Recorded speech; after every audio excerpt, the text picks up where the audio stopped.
so in chemistry we looked at atoms, we looked at matter, we looked at energy and the various transformation of energy. Alright, so we'll start today's class from atoms. We'll look at definition of atoms, we'll look at atomic models, we'll look at electromagnetic radiation, we'll look at the various topics across chemistry. Alright, so let's start with matter. What is matter? Matter is anything that has mass and occupies what? Space, isn't it? Anything that has mass and occupies what? Space. That's the definition of matter. Alright, matter has three states. There are three states of matter. The three states of matter are what? Solid, liquid, and gaseous. So we have three states of matter: the solid state, the liquid state, and the gaseous state. So these are the three states of matter. And matter can change from solid to liquid, liquid to gas, gas to solid, gas to liquid, and vice versa. Alright? So if matter should change from solid to liquid, that process is known as what? Melting. Very good. That process is known as melting. That process is called melting. So when matter transforms from solid to liquid, it's called melting. When matter transforms from liquid to gas, it's called what? Vaporization. When matter changes from liquid to gas, it's called vaporization. When matter changes from gas back to liquid, when matter changes from gas back to liquid, what is it called? Condensation. That's very correct. Condensation. When matter changes from gas to liquid, it's called condensation. And from liquid to solid is known as what? Freezing. It's called freezing. It's known as freezing. Alright? So if matter should change from solid to liquid, it's known as melting. If it's to change from liquid to gas, it's known as what? Vaporization. If it's to change from gas to liquid, it's known as what? Condensation. And if it's to change from liquid to solid, it's known as what? Freezing. Now, what if it changes from solid directly to gas? It's known as what? Sublimation. Very good. Those that attended the last class, the class we held on a Monday, on a Tuesday before the postponement of your test, we did all of this. So from solid to gas is sublimation, and from gas back to solid, from this gas back to solid is called what process? Deposition. Please take note. From gas to solid is deposition, from solid to gas is sublimation. So from gas to solid is called deposition. Deposition. Please take note of the changes of matter. Take note of the changes of matter. So these are the various changes of matter, and the three different states of matter are solid, liquid, and what? Gaseous state. Alright. So these are the various changes of matter. There are changes of matter also known as physical and chemical what? Change. A physical change is a change that is what? Reversible. But the chemical change, is it reversible or irreversible? Irreversible. Alright, in physical changes, new substances are what? Formed. In chemical change, no new substance is what? Formed. Are we following? Don't worry, calm down. I'm going to take it again. Alright? I'm going to take it again. Do you understand the various changes of matter? Yes. Matter changes from solid to liquid, liquid to gas, and it can change from gas back to solid and vice versa. Please take note of the various changes of matter. Alright? These are the various changes in the forms of matter. Now, there are two types of changes. A substance can undergo. There are two types of changes a substance can undergo. The first is known as physical change, and the first is known as physical change.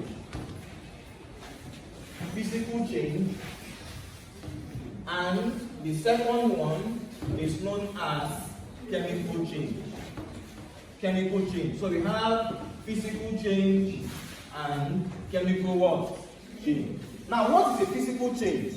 A A physical change is a type of change that does not affect the nature and consistency of matter.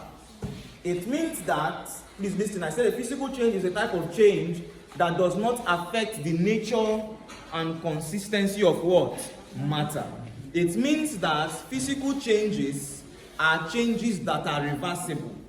Physical changes are changes that are reversible. They are changes that are reversible. They are changes that are reversible.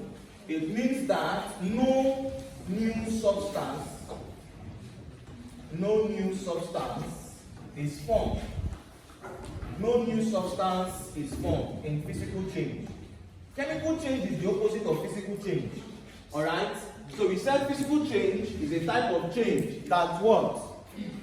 Physical change is a type of change that what? It does not affect the nature and consistency of what? Matter. It means it's a type of change that is what? Reversible. Are we following? It's a type of change that is reversible. If it is reversible, it means no new substance is what? So what would be chemical change? Chemical change is a type of change that affects the what? Nature and consistency. Chemical change is the opposite of physical change. Alright, so chemical change will affect the nature and consistency of what? Matter. It means chemical change is irreversible. Chemical change is irreversible. It's an irreversible type of change. If it is irreversible, it means new substances are what?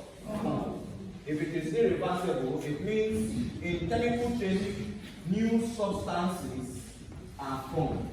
New substances are formed in chemical change. So in chemical change, we form new substances. In physical change, no new substance is what? Formed. Are we following? So these are the two types of changes. Examples of physical changes. Examples of physical changes. Breaking of wood, number one. Yes. Breaking of wood, number one. Look at this. If I tell you, look at this. If water vaporizes to gas, is it an example of physical change? Vaporization of water. When you heat water to about 100 degrees Celsius, if it turns to vapor and it becomes a gas, is it an example of physical change? Yes. Because this gas can be reversed to what? Liquid. Remember, we said physical changes are changes that are what? Reversible. So examples of physical change, we said breaking of wood, vaporization of liquid, folding of paper. Number three, which other physical change do you know? Melting of candle wax. Number three, melting of candle wax. Any change that can be reversed is known as a physical change. Now, examples of chemical changes. Number one, rusting of iron. Burning of paper, very good. Second, examples of chemical change. We said number one, rusting of iron. Number two, burning of paper. Number three, slaking of lime. That means the addition of calcium oxide to calcium hydroxide. She said slaking of lime.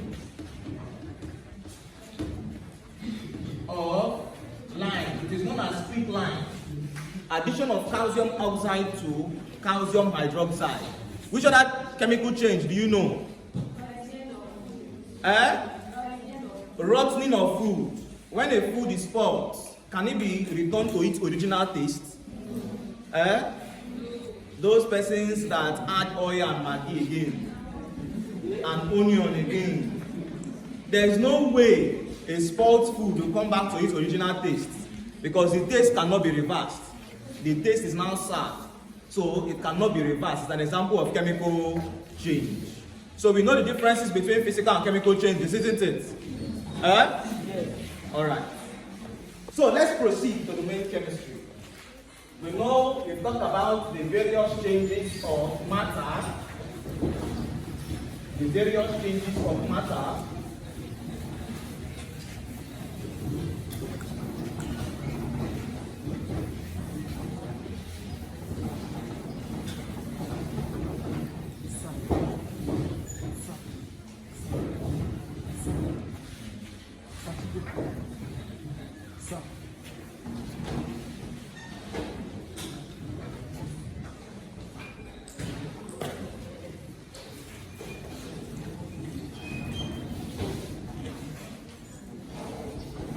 an atom.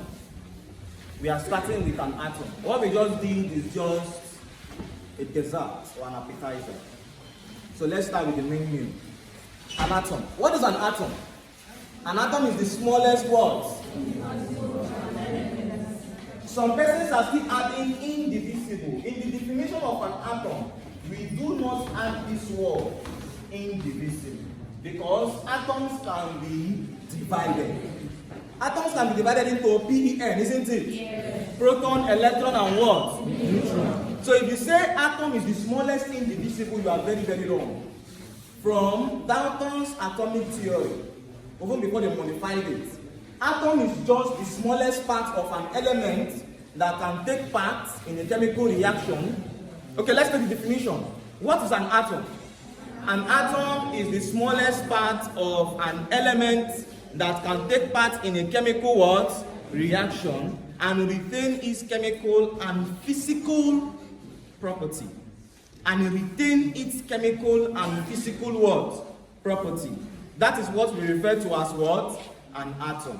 An atom is the smallest part, not smallest indivisible. An atom is the smallest part of an element or a substance that can take part in a chemical reaction and still retain its physical and chemical what? Properties. That is what we refer to as what? An atom. Please take notes. An atom, we said, is the smallest what? Part of what? An element or a substance that can take part in what? In a chemical reaction and still retain what? Its chemical and physical property. Molecule is not the same thing as atom. A molecule is not the same thing as atom. A molecule does, listen, a molecule retains its chemical properties only, but atom retains both its chemical and physical what? Property. Take note between the both definitions. The interest is an atom, alright? The three subatomic particles, please, in your definition of an atom, don't add the word indivisible. An atom is just a smallest part of an element or a substance that can take part in a chemical what? Reaction. You can say and still retain its chemical and physical property after the reaction. Alright, so the subatomic particles we have, the three subatomic particles we have are proton, electron, and what? Neutron. This is just like a revision class for some persons because in the first class we had at both sides, alright, I did all of this. So doing this again is a revision. It's going to stick very, very well and sink very, very well. So just follow up, okay? So the subatomic particles we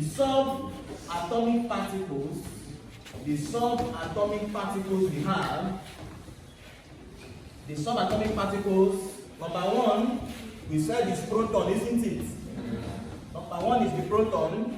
Number two is the what? Electron. And number three is the what? Neutron. Number three is the neutron. So we have three subatomic particles, proton, electron, and what? Neutron. The proton is positively what? Charged. Now, the discovery of these subatomic particles was what led to the modification of Dalton's atomic theory. The person who discovered the proton is a revision for some persons. Who discovered the proton? Ernest Rutherford. Please listen attentively. I gave you an acronym, just like PER. PER. PER is telling you that the proton was discovered by Ernest Rutherford. Please don't forget, your test is objective. So you'll be given short structured questions in chemistry test, objective throughout, about 30 to 35 questions. So you have to be technical and also be fast with the questions and the answer. So we said the proton was discovered by Ernest Rutherford. It was discovered by Ernest Rutherford. Ernest Rutherford discovered the proton. Ernest Rutherford discovered the proton. Using what experiment? What? Some persons are saying comforting. Ernest Rutherford. Okay, wait. Ernest Rutherford discovered the proton, isn't it? Who discovered the electron? J.J. Thomson. Please don't forget, some persons have forgotten already. J.J. Thomson discovered the what? Electron. Who discovered the neutron? James Chadwick. So, James Chadwick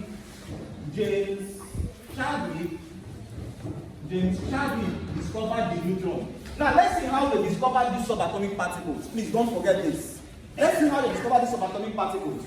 Proton was discovered by Ernest Rutherford. How did they discover the proton?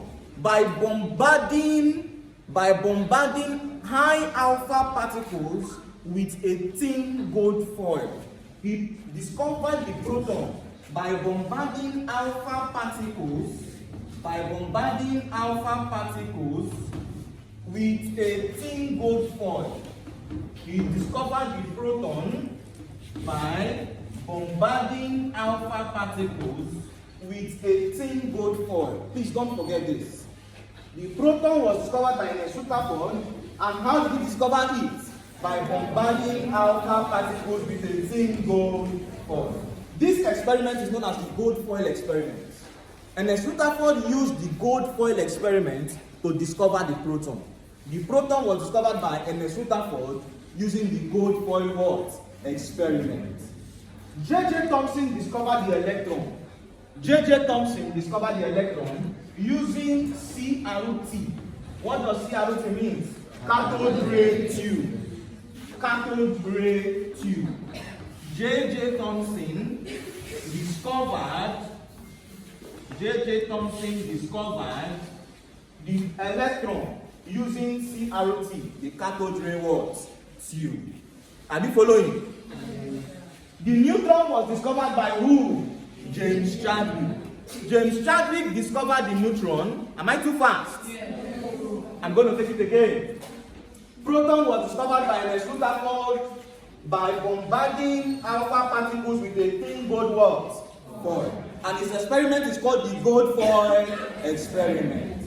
The next one, electron, was discovered by J.J. Thomson using the CRT. What does CRT mean? Cathode ray tube. Alright? The neutron was discovered by James Chadwick. James Chadwick discovered the neutron. How did he discover the neutron? By bombarding alpha particles with beryllium foil. He bombarded alpha particles with beryllium foil. He bombarded alpha particles with beryllium foil. So, the neutron was discovered by James Chadwick using beryllium foil experiment. The beryllium foil experiment was discovered by James Chadwick, and it was used to discover the neutron. Neutron, James Chadwick, beryllium foil. Electron, J.J. Thomson, cathode ray tube. Proton, Ernest Rutherford, thin gold foil. Are we following? Yes. Are we following? Yes. If you're asked who discovered the electron, hope you know the name. Yes. J.J. who? Thomson. Using what type of experiment? Cathode ray tube. He used the cathode ray tube and he discovered the electron. This guy discovered the proton. Now let's look at something different. Look at this. The charge to mass ratio of an electron. The charge to mass ratio known as E to M ratio. The charge to mass ratio of an electron was discovered by J.J. Thomson. Please listen attentively. The charge to mass ratio of an electron, was discovered by J.J. Thomson. The charge to mass ratio of an electron was discovered by who? J.J. Thomson. And the charge to mass ratio of an electron is minus 1.76 times 10 raised to power 8 coulomb per gram. Please take note of this value. Take note of this value.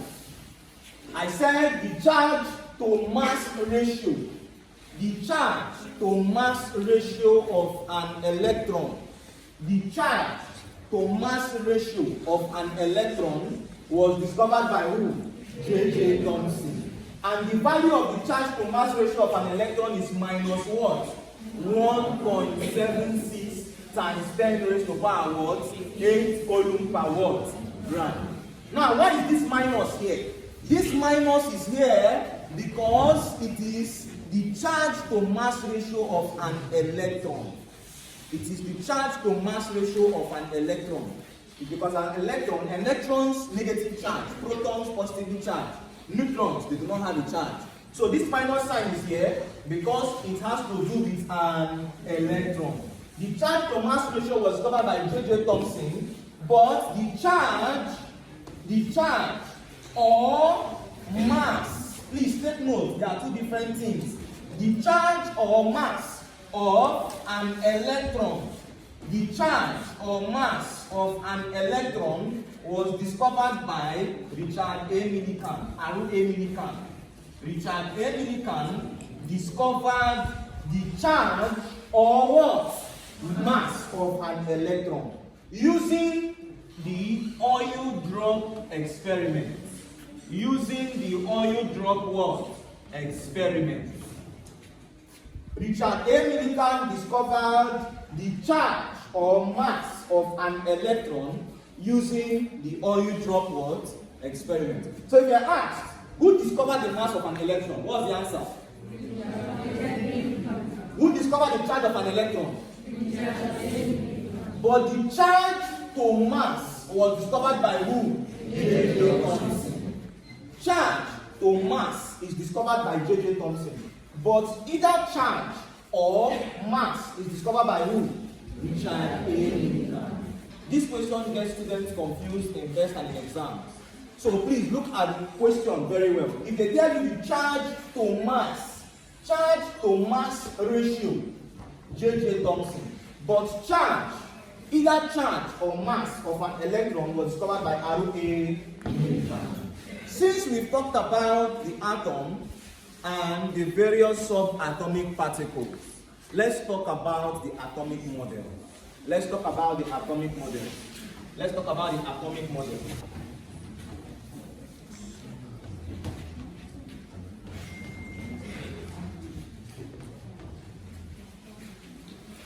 There are three atomic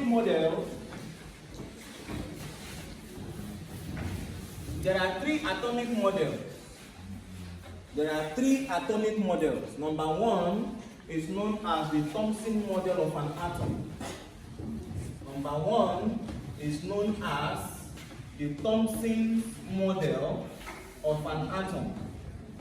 The Thomson model of an atom is called the Plum-Puddle model, also known as the Plum-Puddle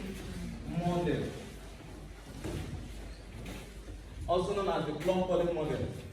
The second model of an atom is called Rutherford's model.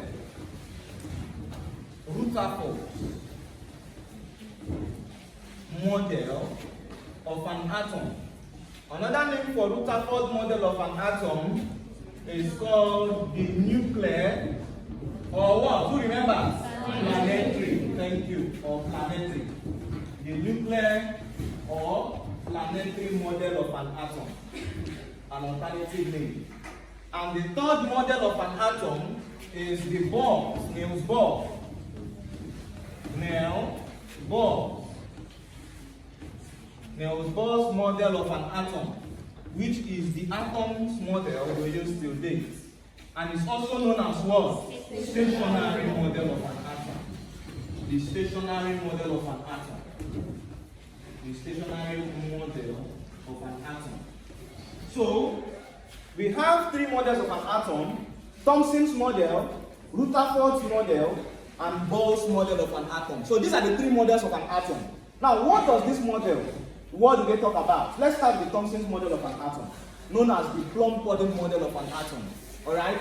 So, the Plum-Puddle model of an atom, it describes the atom as a sphere. Please listen up. The Plum-Puddle model of an atom the Plum-Coddins model of an atom, the Plum-Coddins model of an atom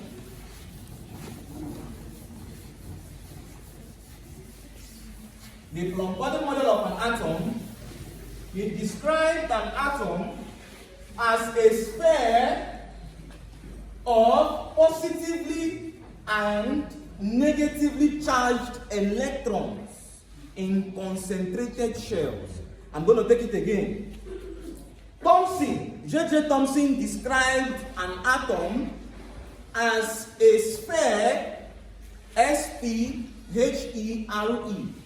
sphere. Sometimes it's pronounced as sphere, whichever pronunciation. Thomson described the model of an atom as a sphere that contains positive and negatively charged electrons in concentrated shells. Positive, negative charged electrons in concentrated shells. This is the Thomson's model of an atom. He said an atom looked like a watermelon. These positive and negatively charged are looking like the seeds. Alright? If you cut a watermelon into two round, you will see the seeds. Now, he described the model of an atom. He said an atom, please listen up. He said an atom is a sphere that contains both positive and negative charge inside of it, like a plum pudding. That is his own model of an atom. This model of an atom was developed on by Ernest Rutherford, which propounded the planetary or the nuclear model of an atom. Now, what is the planetary or nuclear model of an atom? Please listen up. The planetary or nuclear model of an atom, it states that, let's take the statement first.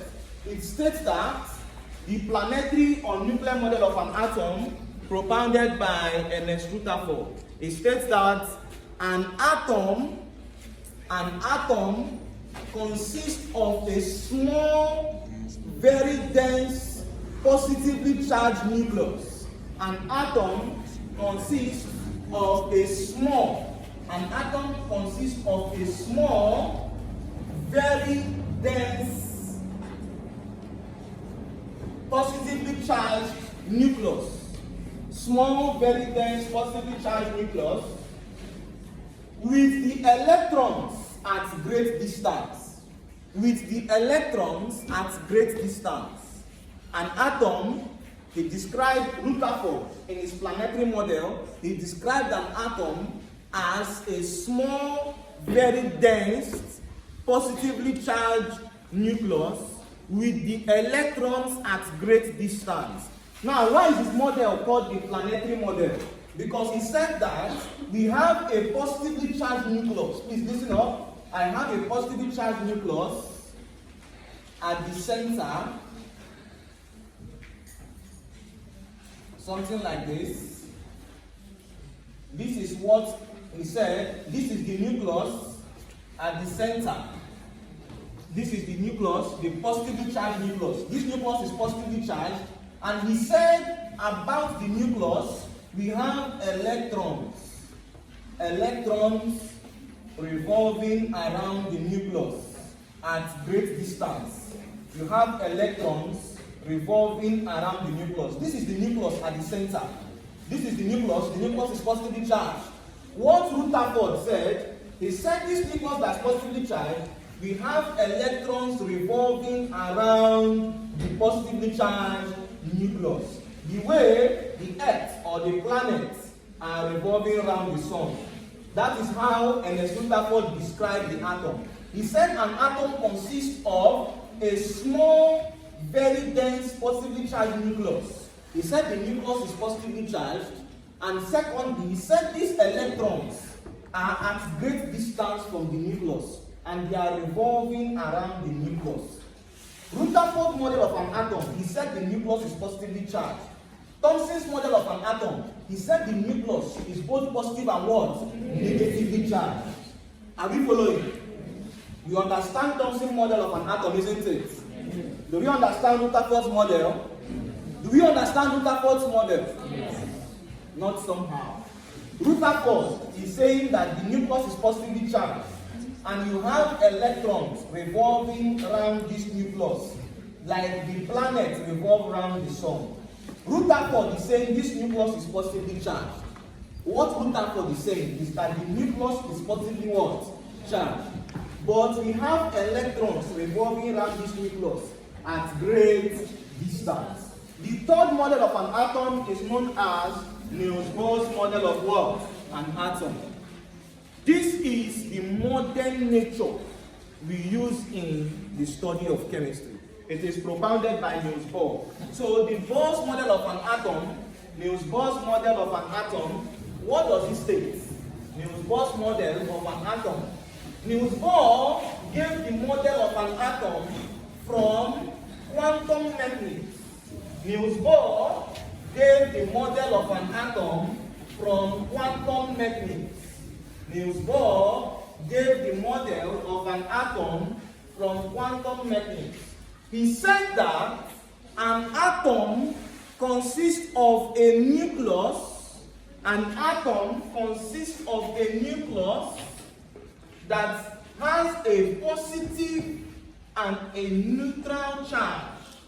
He said an atom consists of a nucleus that has a positive and a neutral charge, and electrons are at stationary orbits around the nucleus.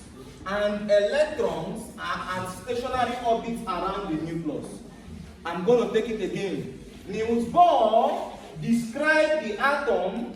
He described the atom that the atom consists of a nucleus that has a positive and a neutral charge.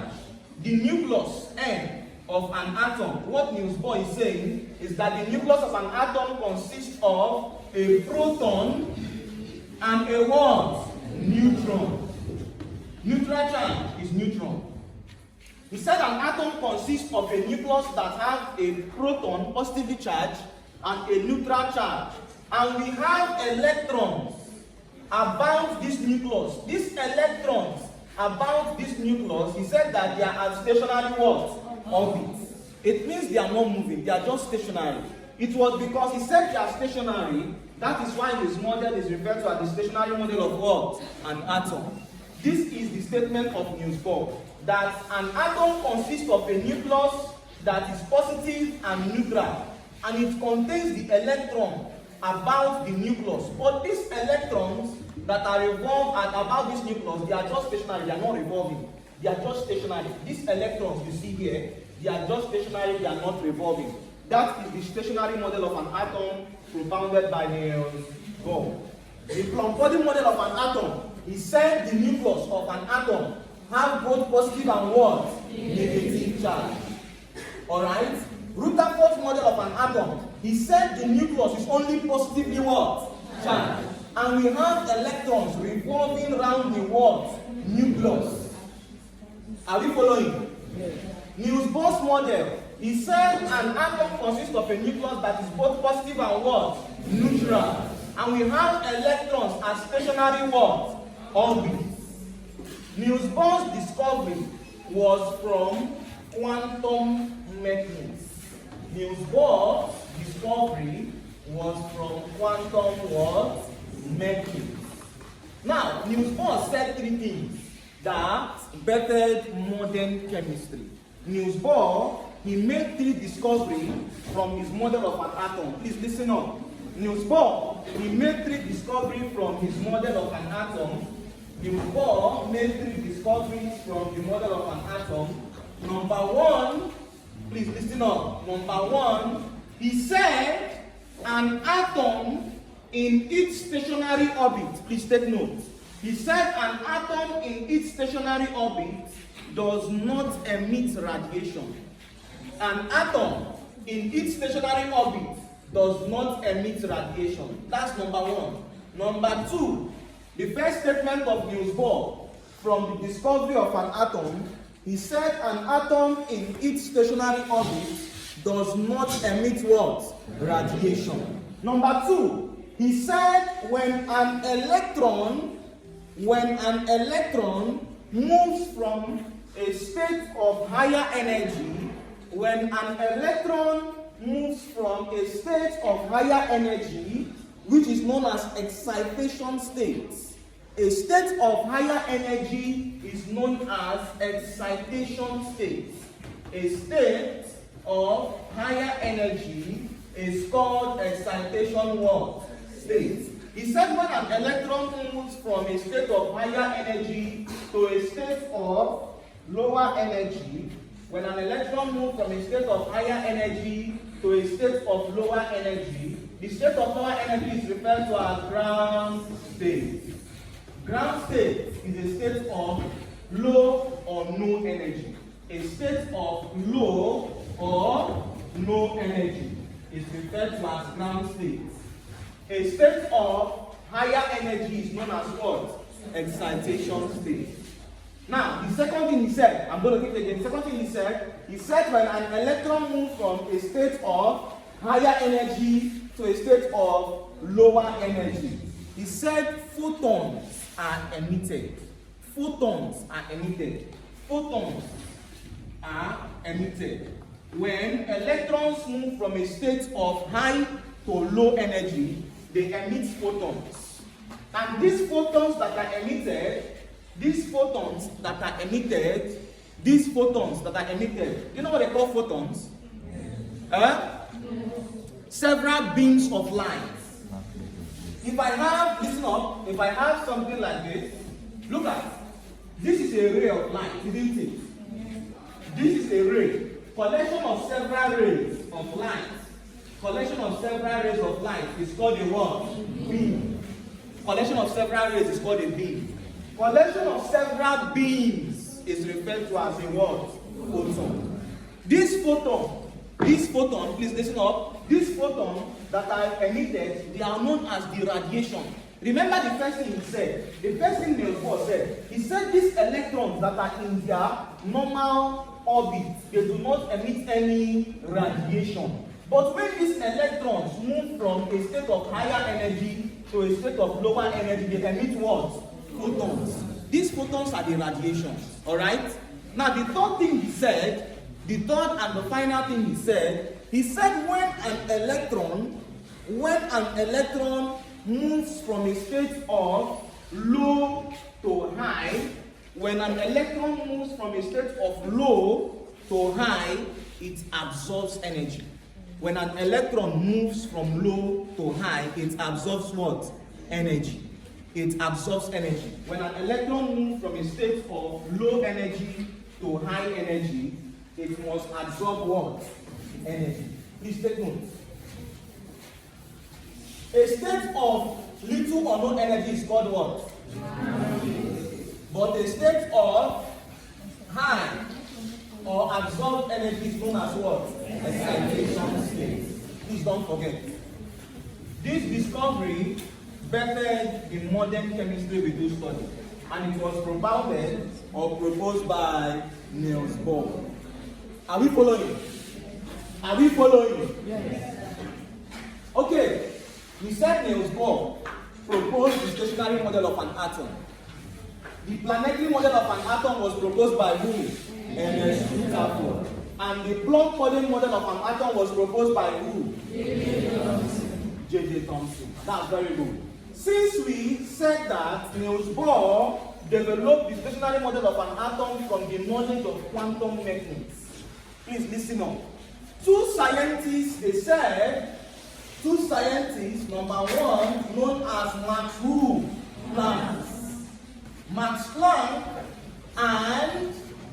Planck and Albert Einstein. Max Planck and Albert Einstein, two scientists. They said, please listen up, what Niels Bohr is saying is very, very true. But the first thing he said that electron in its allowed orbit does not emit radiation. The second thing Niels Bohr said, he said for an electron to move from a state of high energy to lower energy, it must emit what? Photons. These two scientists, Max Planck Have you heard of Planck's constant? Yes. It was from this guy. Max Planck and Albert Einstein, they said that if Niels Bohr said for an electron to move from state of high to low, it must emit photons. He said that this photon can be calculated. The energy of this photon can be calculated. Now, what Planck said? Planck said that to calculate the energy of a photon, to calculate the energy emitted by a photon, energy is equal to hc over lambda, which is wavelength. This is the formula he propounded. That is why h is known as Planck's what? Constant. Planck said, for us to calculate the energy from what Niels Bohr said, for us to calculate the energy is equal to Planck's constant times speed of light over what? Wavelength. This Planck's constant is 6.63 times 10 raised to the power what? Minus 34 joules second. Please take note. This is what you call Planck's constant. Planck's constant is equal to 6.63 times 10 raised to the power minus 34 joules second. And C is known as the speed of light, which is 3 times what? 10 raised to the power 8 meter per second. And lambda is referred to as wavelength. Wavelength in meters. Wavelength in meters. When we get to electromagnetic radiation, we'll do some solving with this. Now, this was the formula Planck proposed. Planck said for us to calculate the energy of this photon, that we use this formula E is equal to hc over lambda. Albert Einstein said no. For us to calculate the energy, Albert Einstein, he said no. For us to calculate the energy, we must use a formula known as E is equal to mc what? Squared. He gave his own formula. Planck said for us to calculate the energy, we use E is equal to hc over lambda. But Einstein said for us to calculate the energy, we use E is equal to mc squared. This brought about a little disagreement between the both scientists until 1972. You don't even know these stories, but just take note of the formula. Until 1972, a scientist known as Louis de Broglie. Until 1972, when a scientist known as Louis de Broglie. Louis de Broglie, he said that, please listen up, let me explain this again. I said Niels Bohr said for an electron to move from a state of high to low energy, it must emit what? Photons.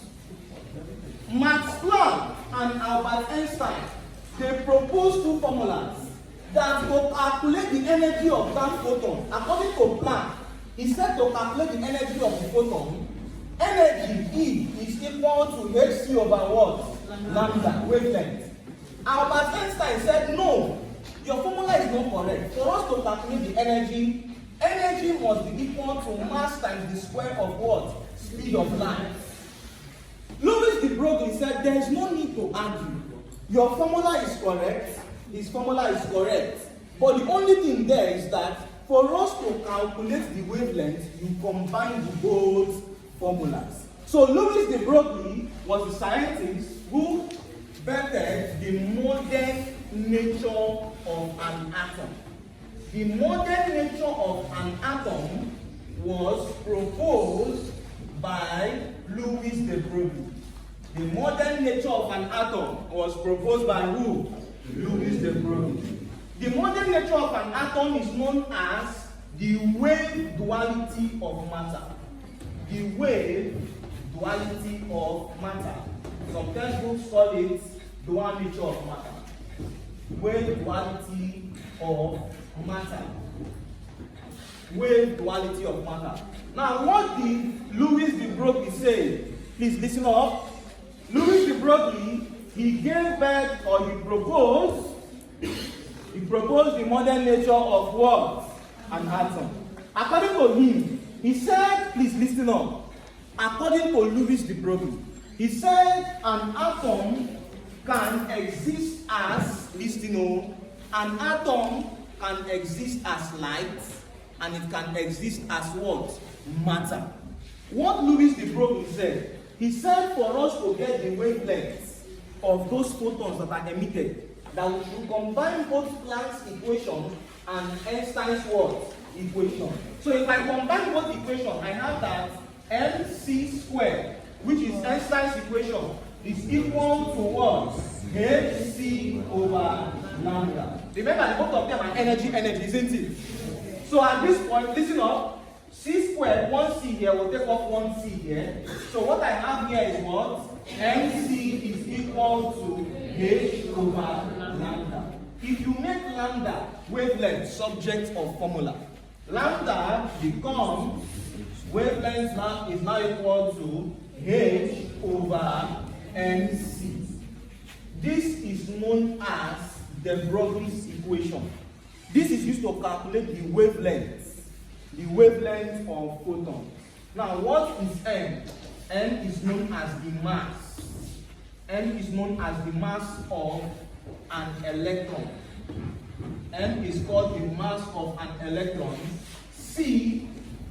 M is called the mass of an electron. C is the speed of light. And you know speed of light, what's the value? 3 times 10 raised to power what? 8 meters per second. And what is H? Planck's constant. 6.63 times 10 raised to power minus what? 34 joules second. Now please listen up. The wave dual nature of matter, it says that it was proposed by Louis de Broglie. It says that atom can exist as a light and also as what? Matter. As light or as a wave, please listen, I want you to understand. The dual nature of matter is that matter can exist as a wave or as what? Good. Wave as a particle, it can exist as light and it can exist as what? Matter. Don't get it confused. See, wave duality of matter. Matter can exist as a wave and as a particle. What these two guys are disagreeing on, Planck said that matter exists as, this one, he said matter exists as a wave. This one said matter exists as a particle. This guy said as a particle, it must have mass. This one said no, as a wave, it must have frequency. So de Broglie brought the two equations together for peace to reign, and he brought out his own equation that this is used to calculate the wavelength. And he said that the wave dual nature of matter is that matter exists as a wave and as what? As wave and as a what? As a wave, it has what? Frequency. And as a particle, it has what? Mass. Please don't forget. As a wave, it has frequency. As a particle, it has mass. As a wave, it has frequency. As a particle, it has mass. As a wave, frequency. As a particle, it has mass. So this is a brief discovery of the various atomic models. A brief discovery of the various atomic models. Let's take an example, question 1. Let's take an example, question 1. Calculate the de Broglie's wavelength. Calculate the de Broglie's wavelength for an electron. Calculate the de Broglie's wavelength for an electron traveling at. Calculate the de Broglie's wavelength of an electron traveling at I. Traveling at I, the speed of light. Traveling at I, the speed of light. Traveling at I, the speed of light. I, 1/3 of the speed of light. I said calculate the de Broglie's wavelength for an electron traveling at I, the first part of the question, speed of light. 1/3 of the speed of light. 1/3, 1/3, 1/3 of the speed of light. Take speed of light, put in brackets, take speed of light C to be equal to, take speed of light C to be equal to 3 times 10 raised to power 8 meters per second. 3 times 10 raised to power 8 meters per second.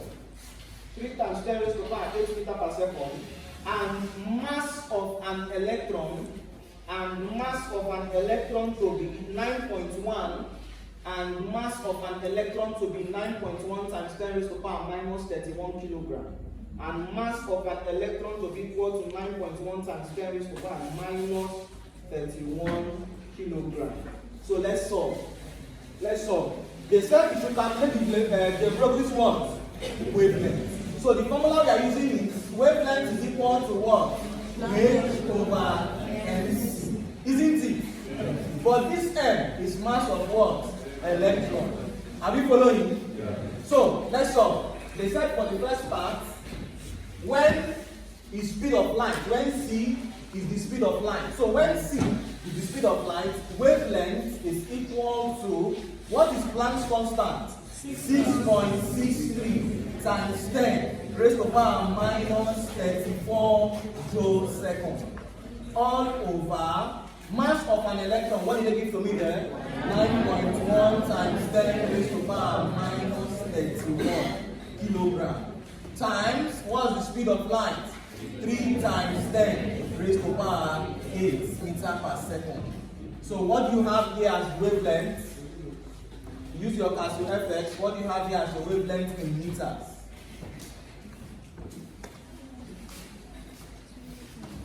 What do you have as your wavelength in meters?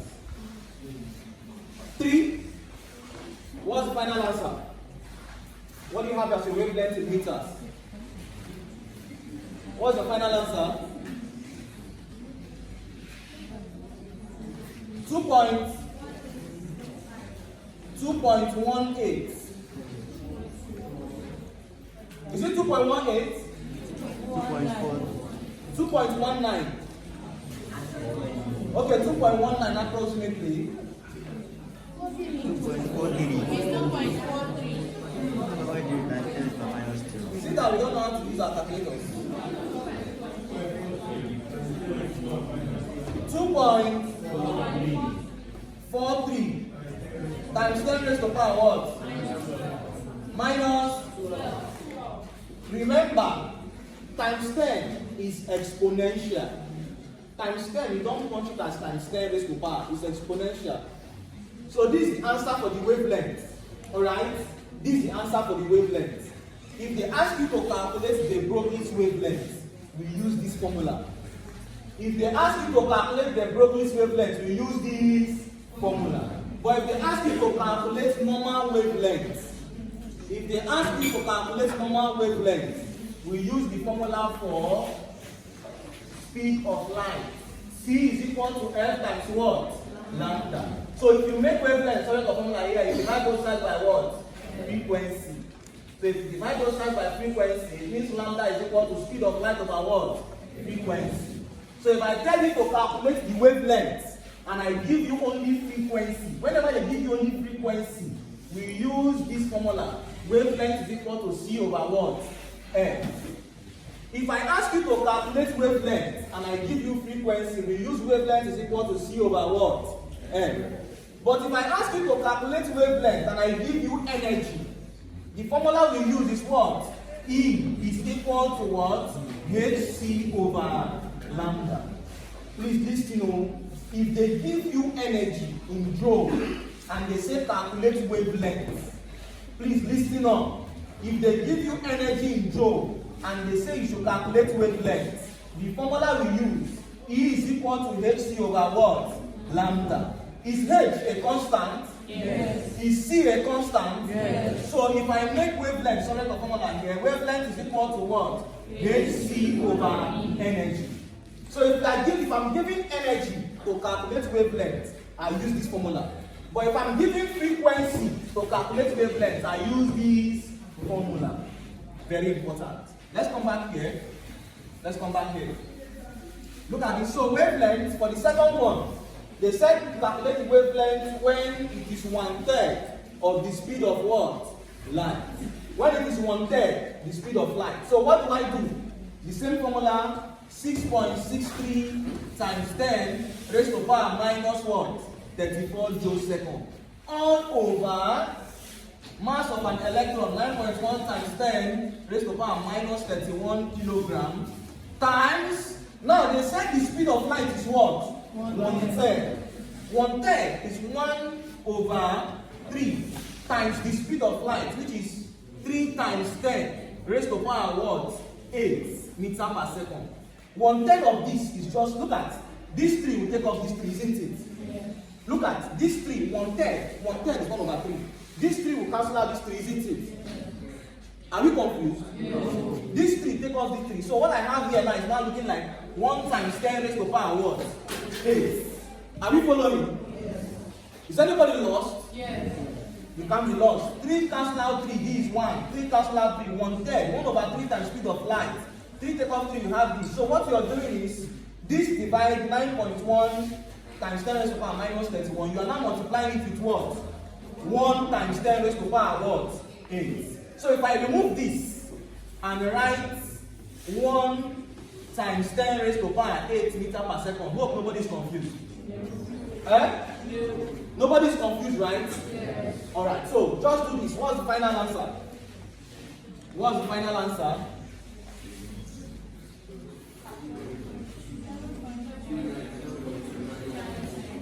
7.1.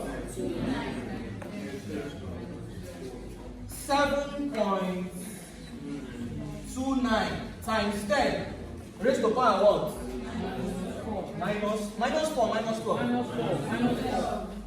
Minus 12. The unit is what? Meter. Question 2, you solve this for me. Question 2, you solve this for me. Question 2. Calculate. Question 2, you solve this. I'm not solving this one, no. You solve this. Calculate the wavelength. Calculate the wavelength from a certain frequency. Calculate the wavelength from a certain frequency of an EM radiation, of an electromagnetic spectrum, sorry, not EM, of an electromagnetic spectrum. Calculate the wavelength. Calculate the wavelength. Calculate the wavelength of an EM spectrum if the energy of radiation is equal to, if the energy of radiation is equal to 1.3 times 10, if the energy of radiation is equal to 1.3 times 10 raised to power, if the energy of radiation is equal to 1.3 times 10 raised to power 6 joules. 1.3 times 10 raised to power 6 joules. If the energy of radiation is 1.3 times 10 raised to power 6 joules, they say you should calculate the wavelength of this EM spectrum. So, solve. Who has gotten the answer yet? Who has gotten the answer yet? Hope you know the formula to use. Yes. I told you the formula to use. I said it countless times. Some persons are still expecting me to solve.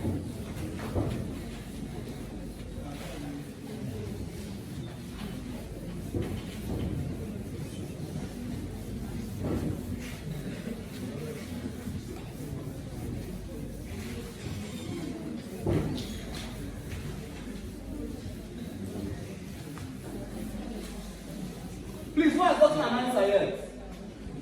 What's the wavelength? First of all, which formula do you use?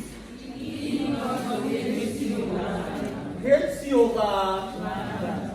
Okay, E is equal to HC over lambda, but we are looking for wavelength, isn't it? Yes. What was given in the question?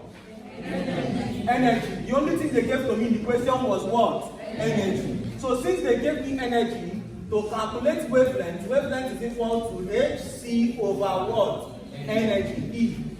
H and C are constant. E.